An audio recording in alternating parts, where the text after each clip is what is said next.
जय जगन्नाथ। प्रकृतिर तीनोटी नियम अच्छी। प्रथम नियम होउछि जदि आमे चाष जमी रे ठीक समय रे शस्य न बुणीबा ताहले सेठी अनाबना घास भर्ती हो जिवो।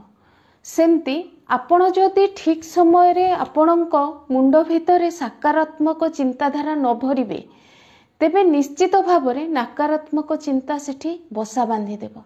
तेणु ठीक समय रे सब बेले निज मुंड भितर सकारात्मक चिंताधारा भर्ती करूथांतु। ता द्वारा कौन हेबो आपण सब बेले पॉजिटिव रहिबे। द्वितीय नियम हेउछि प्रकृतिर आपण जहा आपणक भितर थिबो आपण अन्य को ताहा दबा आरंभ करिवे। जेमति कि आपण जदि आशावादी हेइथिबे आपण सब बेले आशा समस्तंको किछि पाइबार आशा बांटिबा आरंभ करिवे।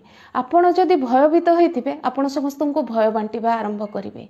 आपण जदि दुखी हेइथिबे आपण समस्तंको दुख बांटिबा आरंभ करिवे।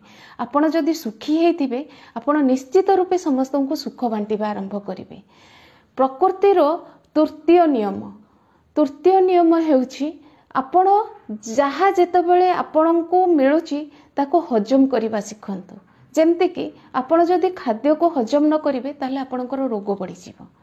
आपण जदि पैसा को हजम